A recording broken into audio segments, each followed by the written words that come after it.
दोस्तों, शराबबंदी की वजह से बिहार सरकार को हर साल हजारों करोड़ रुपया का नुकसान हो रहा है।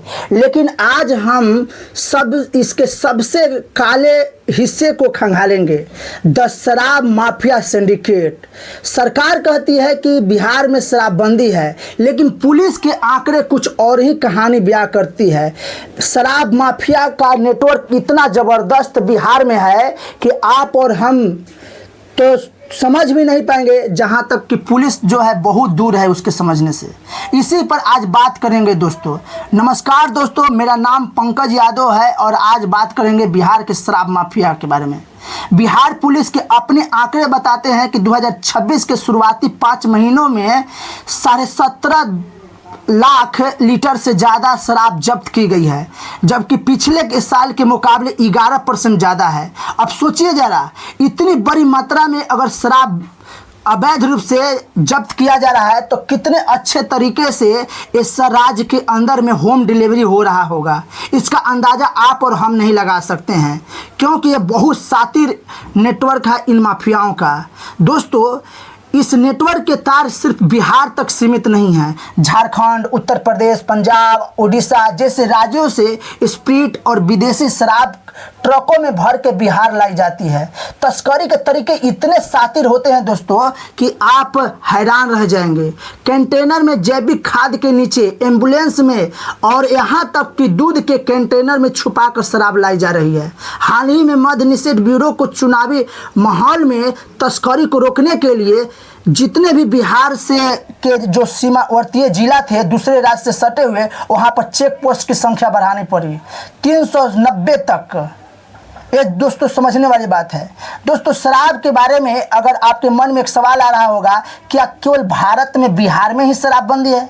नहीं, गुजरात, नागालैंड, मिजोरम में भी शराबबंदी लागू है, लेकिन बिहार का मॉडल बाकी राज्यों से अलग है। क्यों और क्यों फेल हो रहा है, इसको तुलना करते हैं और समझते हैं। दोस्तों, गुजरात की मॉडल से अगर बात की जाए तो गुजरात में शराबबंदी 1960 से है, लेकिन वहाँ सरकार ने व्यवहारिक नियम बनाए हैं।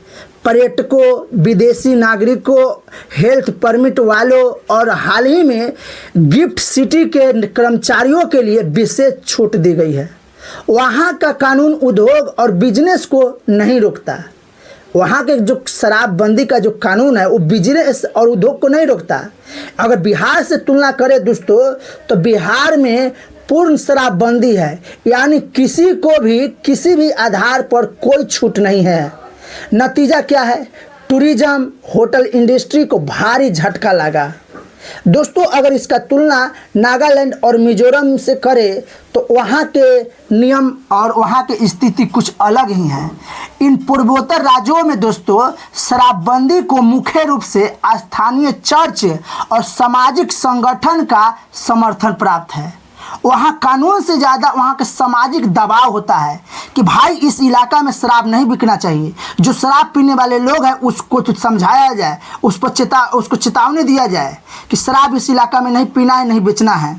अगर बिहार से इसको तुलना करें तो बिहार में पूरी तरह से पुलिस और प्रशासन के भरोसे इस कानून को थोपा गया है। नतीजा क्या हुआ?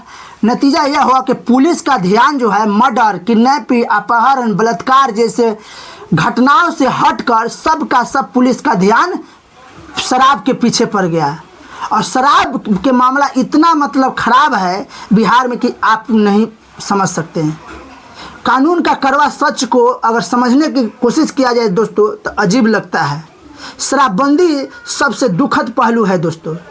इसका सामाजिक न्याय पर सबसे ज़्यादा असर पड़ा है। विपक्ष के नेता तेजस्वी यादव और सामाजिक कार्यकर्ता इसका आरोप लगाते हैं कि इस कानून के तहत जेल जाने वाले 16 लाख से अधिक जो लोग हैं उसमें अधिकांश गरीब, दलित, महादलित समाज से आते हैं। अमीर जो लोग हैं वो तो होम डिलीवरी करते हैं, पैसे देते हैं, घर में मंगा के दारू पीते हैं और ऐश करके सो जाते हैं। लेकिन जो गरीब आदमी 100 रुपया के दारू पीने के लिए घर से बाहर निकलता है, उसे ही पुलिस पकड़ती है और उसे ही रिपोर्ट में दिखाती है कि मैंने इतने लोगों को पकड़ा। लेकिन दोस्तों इसको राजनीतिक गलियारों में अगर देखें शराबबंदी इस नीति को, तो बहुत तेज इसका चर्चा है।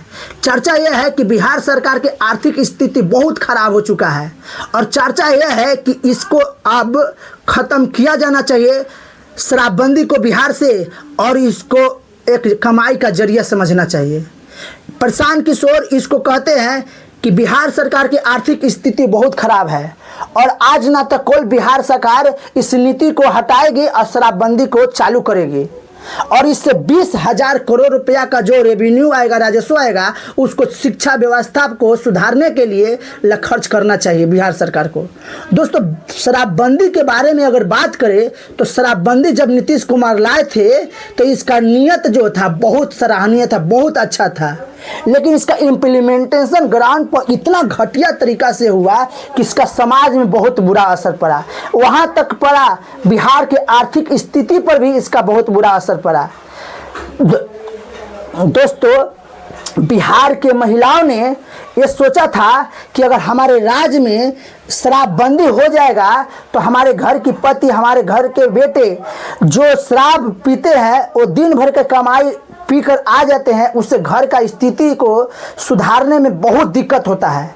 अगर शराब नहीं पिएंगे, पूरे दिन का कमाई घर लाएंगे तो बच्चे की पढ़ाई अच्छा होगा, घर में राशन आएगा, घर की स्थिति को सुधारा जाएगा, ज़रूरत की चीज़ लाया जाएगा उस पैसा से।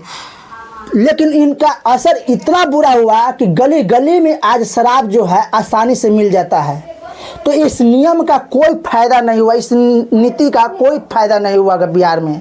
दोस्तों अब आपसे सवाल है, क्या बिहार में भी गुजरात जैसे कुछ टर्म कंडीशन के जैसे मॉडल लाना चाहिए या इसे पूरे तरह से ख़त्म कर देना चाहिए?